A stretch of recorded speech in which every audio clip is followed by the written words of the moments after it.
Although only a temporary aircraft, the Bell 212 used by the rescue service is proving a valuable standby. Traditionally, holiday weekends keep the rescue unit on full alert, this weekend proving no exception. Since early Saturday morning, the chopper has been constantly called out on various operations: motor vehicle accidents, air and sea searches, industrial accidents and a number of rescues, including that of an injured trail bike rider winched to safety from inaccessible terrain near Frying Pan Creek late yesterday. 28 jobs so far this month, 11 of which were, up from midnight Friday night to date, and as we speak now they're getting ready to do the 13th job for the weekend, so very busy. The service's official replacement, a Bell 412, is now in Brisbane. It's being fitted out with special emergency and rescue equipment before making its way to the Hunter. We hope to have that in service in early August, late August. That's the plan. Melinda Smith, NBN News.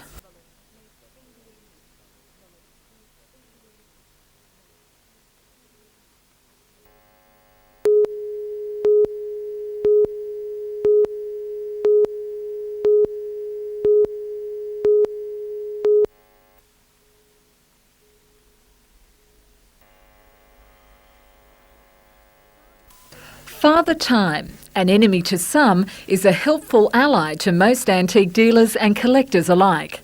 The older the treasure, the more valuable it is. A fair like this one in Newcastle over the weekend, attracting enthusiasts from across the country. Well, the exhibitors have come from as far away as Adelaide and Melbourne, Brisbane, and local dealers, of course, and other parts of New South Wales. With so much to choose from, what is it that catches the eye of the bargain hunter?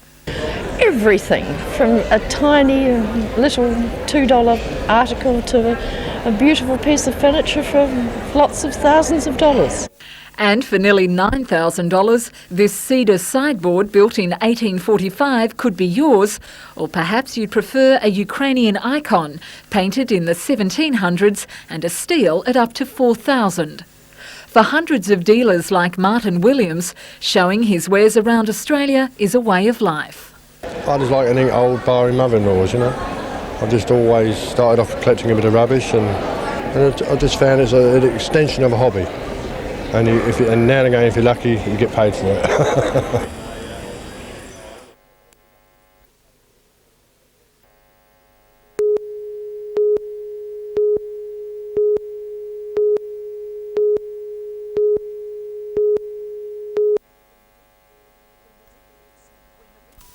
When the Richmond Main Line was in full operation in the early 50s, the sight of steam was a familiar one. Locos hauling thousands of tonnes of coal from the Hunter's mines to the Port of Newcastle. Although stood aside for more modern methods of transport, they've not been forgotten at the Richmond Main Railway Museum near Cessnock in the Hunter Valley. This weekend, hundreds rolled in for the inaugural celebrations of Coalfield Steam, organised to help keep the memories of a bygone era fired up. In their time, more than 1,200 non-air wooden coal hoppers faithfully served their duty. Now only around 100 are believed to be in existence. And steam had other uses. Take an Australian-designed cast-iron Furphy water cart, an American portable steam engine and a 1920s chaff cutter, and you've got the method to keep farm animals contented.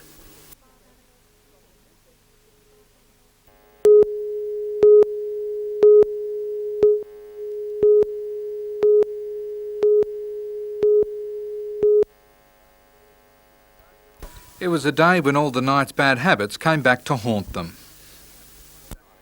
A fortnight ago they looked like world beaters and as if they'd ironed out all their problems. But what a difference a break makes. 14 minutes in and Terry Lamb went over for the first of Canterbury's 6 tries. The boot of Luke Goodwin wasn't off either, making the score start to hurt. The night's woes continued with Paul Harrigan off the field for a while with a corked thigh.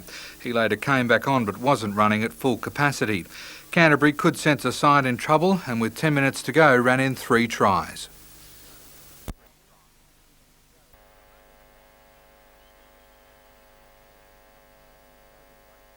David Waite now has the unenviable job of reigniting his side's enthusiasm and preparing them for next Sunday's game against Canberra at Marathon Stadium.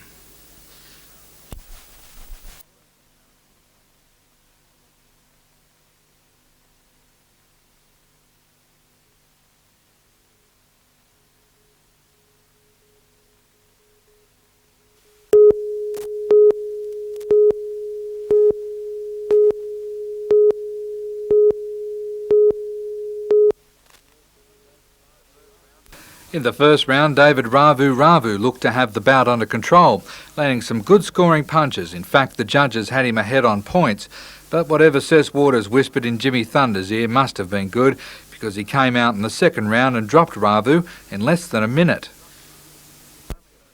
It was only an exhibition bout, but served as a big confidence boost for Thunder leading towards the World Championship.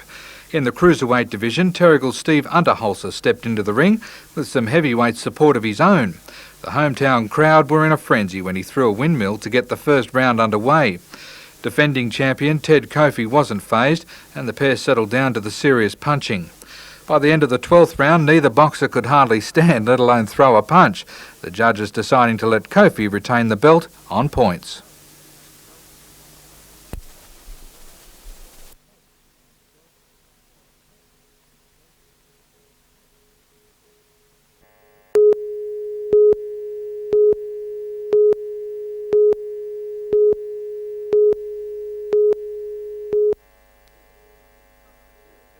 Kostya Tszyu stepped onto the scales first and easily qualified. His opponent was quick to follow but came in more than a pound over. While he left to sweat it off, Newcastle's Lance Hobson was exposing his greyhound-like frame. Lance has actually had to put weight on. Armand Ramos knew before he got there he was over and jogged to the weigh-in. However, he was still too heavy. Newcastle's Craig Peavy also found himself in the same predicament, and the pair headed off to the sauna. For nearly 2 hours they sweated it out. Peavy, sporting yet another interesting haircut, again came in over, but Gary Martin's trainer agreed to let the fight go ahead. Ramos wasn't so lucky, 5 times while Bentley refused to let him come in over and sent him back to the sauna. The effort to drop the weight obviously took its toll. Kostya's opponent was feeling the effects as well. He hadn't eaten for 3 days to try and trim down. Only a last-minute conversation between promoters and managers let the fight go ahead. As soon as he got the okay, he was munching away and spent most of the afternoon eating. Kostya had a leisurely pasta meal with Johnny Lewis and friends. Late this afternoon, the ring was still being prepared. However, promoters are confident despite the drama there will be some big punches thrown here due to the heavier weights.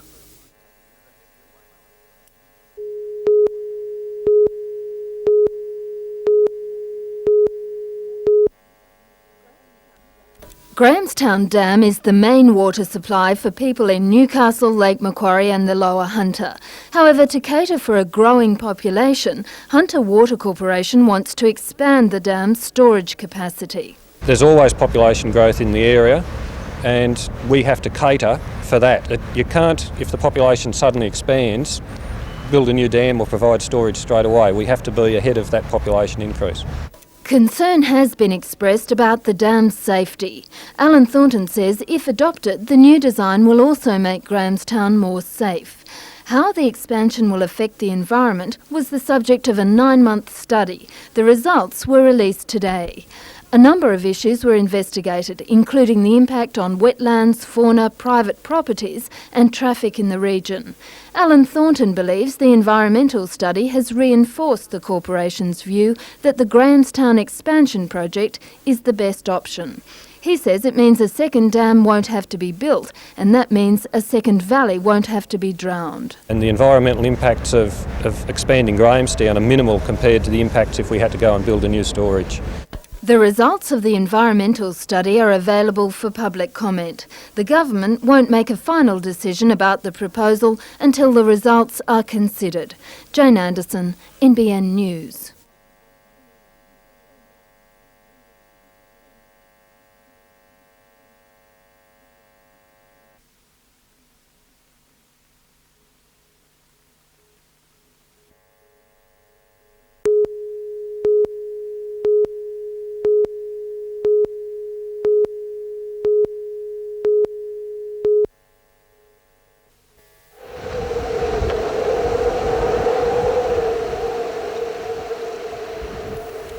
3,000 years ago, before these once forested hills were swamped by sand, the Worimi tribe that wandered this region laid to rest one of their own.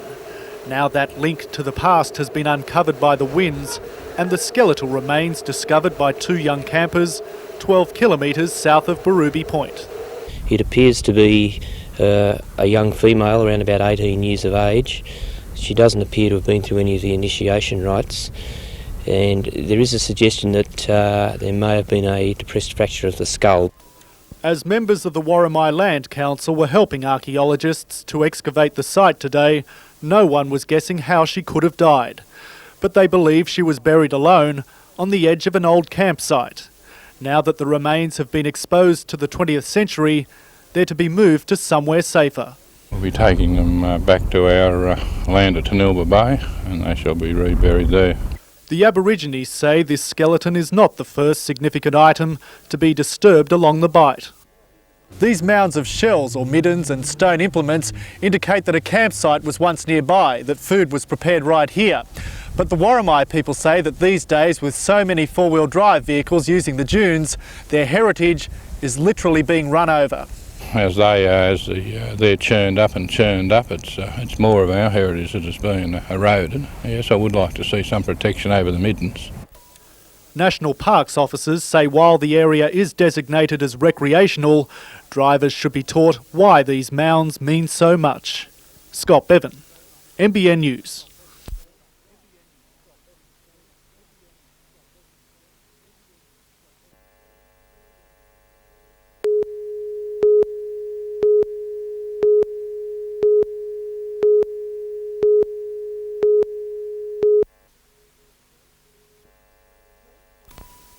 Rose Walker and Craig Mason have been headhunted. They've both started working at BizQuip, training in general sales before the company's expansion to new premises. They got the job because of Operation Job Hunt, a joint program between the CES and the community launched earlier this month. And once I contacted the hotline, the people from the CES, a lot of details and a lot of help, and I thought it was a great idea, so we went ahead with it then.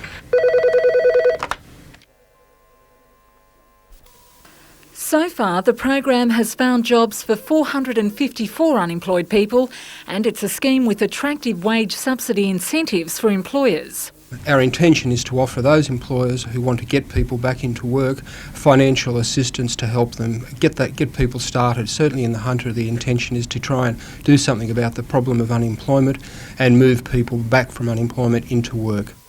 The operations hotline will be open until the end of the month, but employer incentives will continue until September. What sets it apart from other campaigns? It's the community getting behind this particular program to get unemployed people back into work. I'd say go for it because it is a good idea. Melinda Smith, NBN News.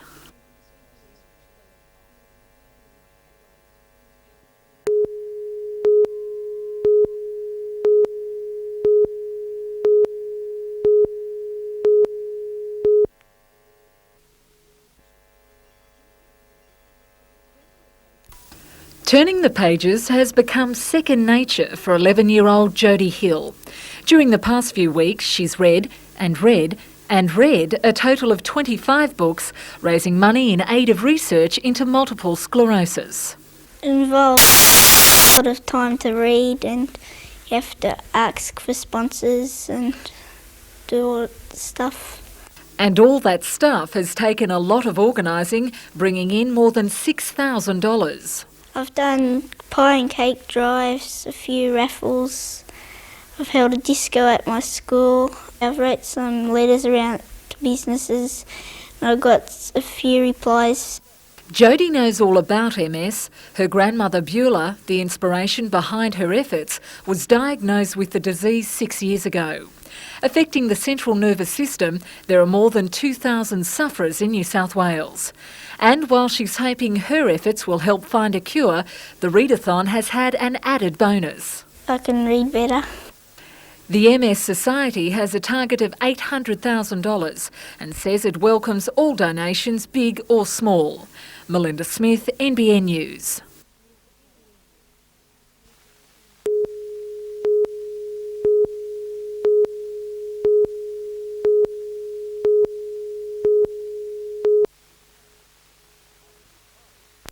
After retiring for the night without reaching a verdict, the jury returned to Newcastle Courthouse this morning to consider whether 26-year-old Nigel James Boland and 25-year-old Paul Mark Hart were guilty of murdering Simon McHugh on June 2nd last year.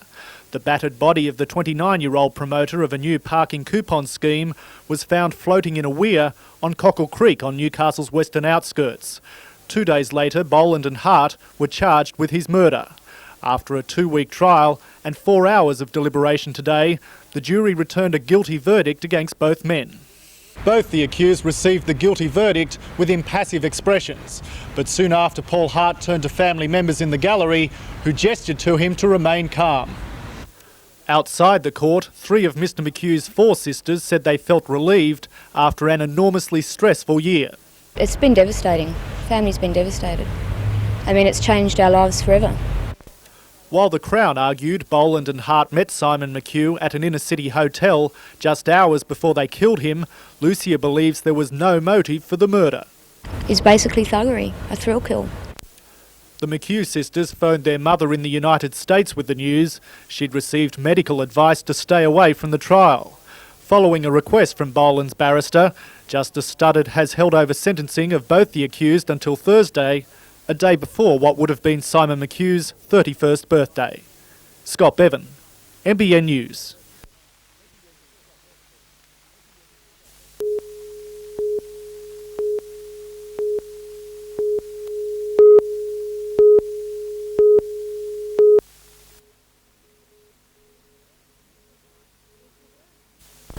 It's a very different life to the one he led in 1986, when Bob Sim won the World Saddle Bronc Championships at El Paso in Mexico.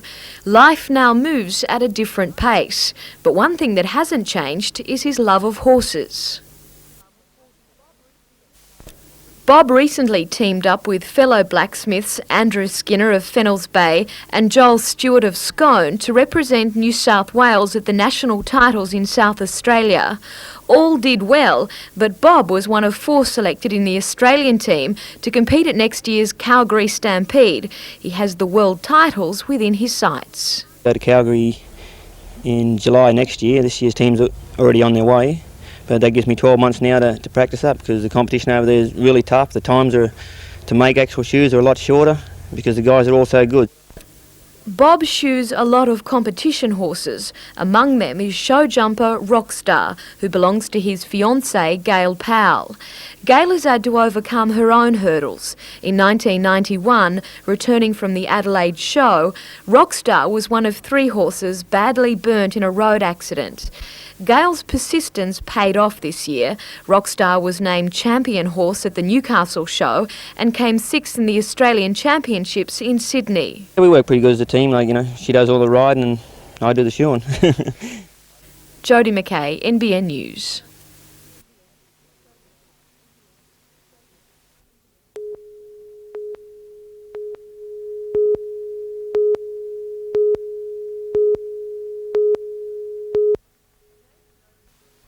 A neighbour noticed smoke coming from the house in Minamara Road, Gorican, just before 9:30 last night and immediately raised the alarm.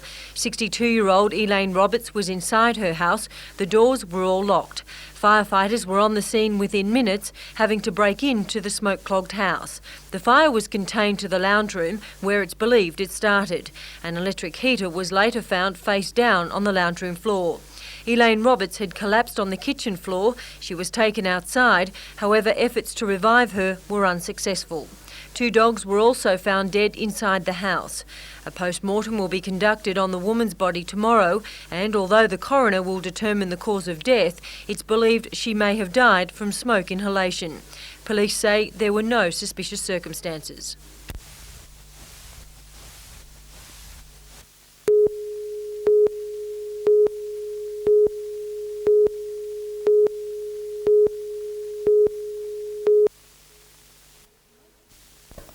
It's no secret wool growers are struggling. Drought, plummeting prices and a glut of wool have left the industry in despair. But in mid-April, a group of growers decided to fight back, forming Osgrow. Osgrow is a cooperative that's set up to take greasy wool direct from the grower to the eastern bloc countries, principally Czechoslovakia at this stage. And that's where the Port of Newcastle comes in. We're hoping that instead of the wool that from all the central west areas and out there going through the port of through Port Botany, that eventually we can have it going out through the Port of Newcastle. Newcastle has advantages in the long term, particularly cost-wise. We believe that it's a direct route from the west to the seaport. It's a bit early to put any specifics on that at this stage, but we're in the initial stages of going into this and seeing just what we can do to probably bring some scouring or top-making plant to the area. Whatever we can do to bring into the Hunter, we're going to try and help to do it. All that's needed now is money. We'll need to get hold of funding. Some will be venture capital. We'll be looking to Simon Crean and the Department of Primary to help with some of the seed capital we need to start and make sure that feasibility studies are performed so we know exactly what we're doing and what we're aiming for.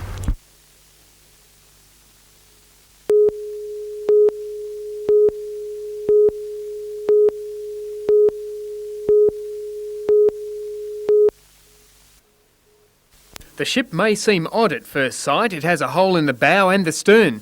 That's because it's a cable-laying vessel normally stationed in Suva and responsible for laying and maintaining much of the South Pacific's undersea fibre optic communications cables. The British-owned and registered vessel is in Newcastle for a routine survey inspection at the Four Jacks floating dock. The Pacific Guardian is the fourth ship in 4 weeks docked at Four Jacks, the company pleased to have the work that might otherwise have been carried out in Singapore or the UK. Cost competitiveness on the port had an extra boost yesterday with the state government slashing cargo handling costs for exporters. It's an aggressive marketing move to make this state's ports more attractive to container and bulk cargo exporters. Andrew Lobb, NBN News.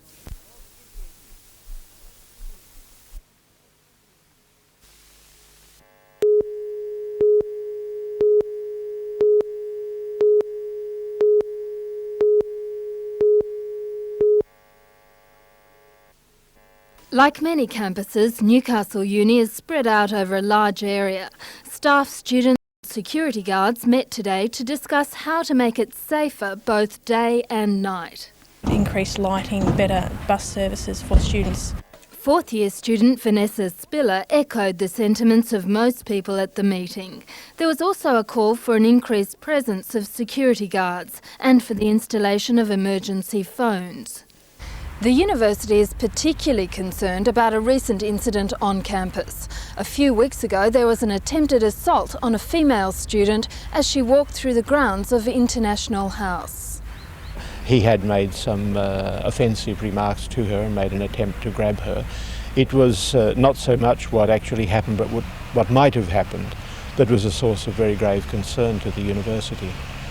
In the short term, the university will spend $30,000 making the campus safer for students. Dean Dutton says this is on top of an extra $300,000 which was spent in the last 6 months. Although the uni is tightening security, the Dean has urged students not to take any unnecessary risks. Jane Anderson, NBN News.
Knights coach David Wade is confident his team can continue their winning run and break their away game hoodoo with a win this weekend.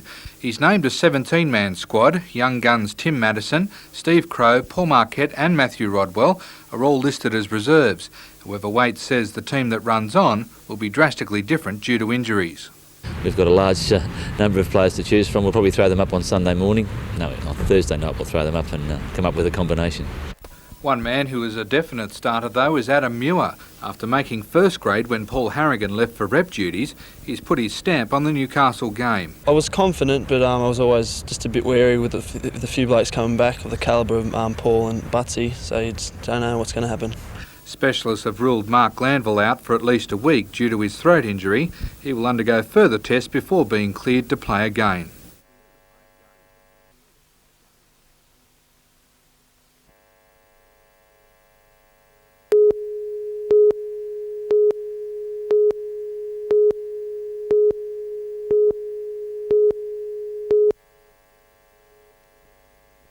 This morning the Newcastle Entertainment Centre looked pretty empty. By this afternoon the first of nearly 100 truckloads of topsoil was being dumped on the floor. Work crews immediately began the enormous task of spreading the dirt around and moulding it into a tight high-speed supercross course. For the next 40 hours the dirt will be pushed, scraped, shoved and dragged until it fits the design the promoters want. The tight time restraint is to enable the course to be inspected by competitors and safety officers on Thursday. The safety is a big concern. Concrete barriers and 3-metre high fencing is being put in to protect the crowd. This is the closest that spectators will get in the world to full-on motorsport action, and they'll do it also with the greatest degree of safety and comfort. Motorbikes aren't known for their whisper-quiet operation, but promoters are confident the entertainment centre won't be a noise bowl. The noise of these race machines is such that they're used to appearing in outdoor venues where noise pollution is a concern. So obviously when you bring them indoors, they're not all that great. I mean, are we going to need earplugs for the night? You certainly won't need earplugs, no. The American Supercross stars arrive tomorrow and they've set aside half an hour before each competition on Friday and Saturday night to sign autographs and talk to fans. Darren Curtis, NBN News.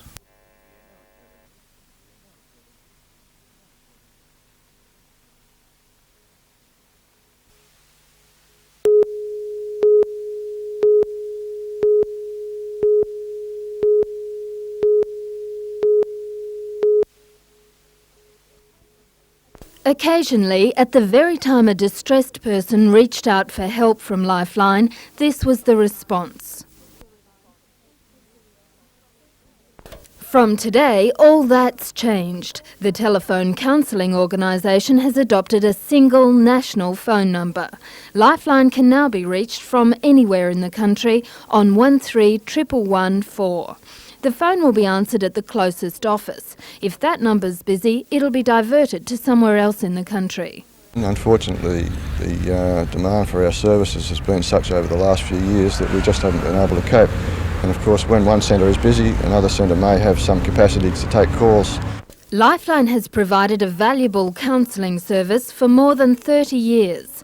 The organisation now has 9,000 volunteers who receive 2 million calls for help each year. Jane Anderson, NBN News.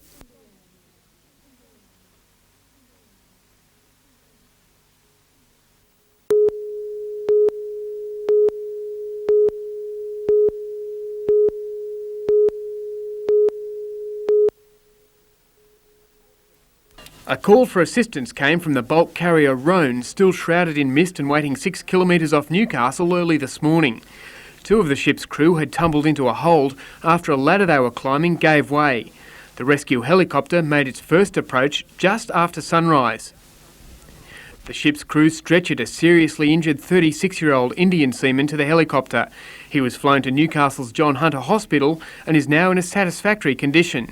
The major difficulty this morning was the swells, which was giving us quite a rate of roll on the boat, and the deck was wet and slippery, and of course there's always a danger that the helicopter will actually slide sideways when you're on the deck. The helicopter then made a return trip to the bulk carrier to pick up one of its own crewmen who'd stayed on board with paramedics. But now the swell had increased and the crewmen had to be winched from the ship. One of the most important things for getting on a carrier like that is the coordination between the pilot and crewman, and this is where teamwork and crew work is very, very important. The body of a 45-year-old Indian seaman was brought into port on board the Bermudan-registered Rhone when it docked several hours later. Maritime authorities will conduct an investigation into the incident. Andrew Lobb, NBN News.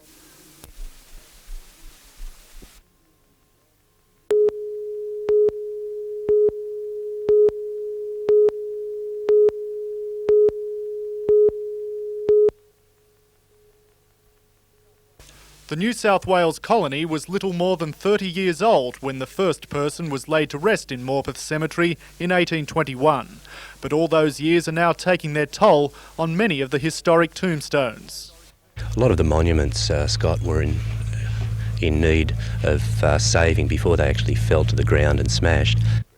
Under a federal employment program, a team of 6 jobless youths is being trained by a stonemason to chip and brush the cemetery back to its former glory. I think it's very important that these people are being trained by a qualified stonemason, a man with a lot of experience.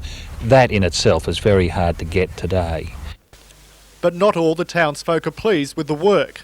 With 5 generations of his family buried in the cemetery, Ernest Sucker claims the team has interfered with his parents' grave, exchanging granite pieces for river gravel. The work that's going on is, my opinion, is vandalising my parents' grave. We're endeavouring to do everything in our power to do any restoration work in accordance with the guidelines from the National Trust. We have a consultant archaeologist involved with the program, as well as Council's own heritage advisor. Other locals say this work ensures Morpeth's heritage has a future. And I can't see how it is going to endanger the heritage listing of this cemetery just because it's going to be tidied up. Scott Bevan, NBN News.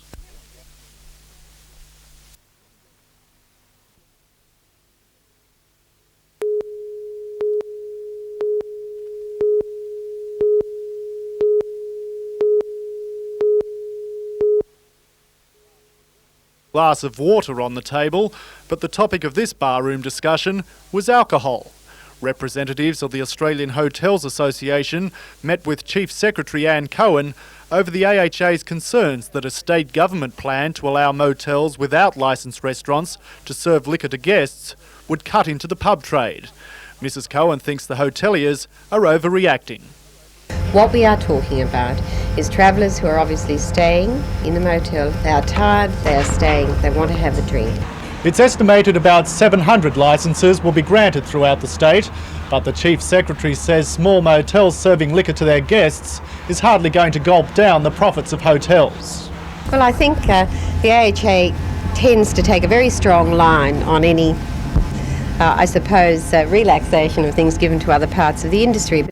But the AHA's Wayne Sampson says the legislation would also affect clubs and bottle shops, jobs would be lost, and some hotels would be even forced to close. But unfortunately, the way the government is trying to share this sale of alcohol everywhere, we won't have too many left. Mrs. Cohen says there'll be more consultations with the hotel industry before the new licensing regulations are drawn up and liquor joins milk in the motel fridge. Scott Bevan, NBN News.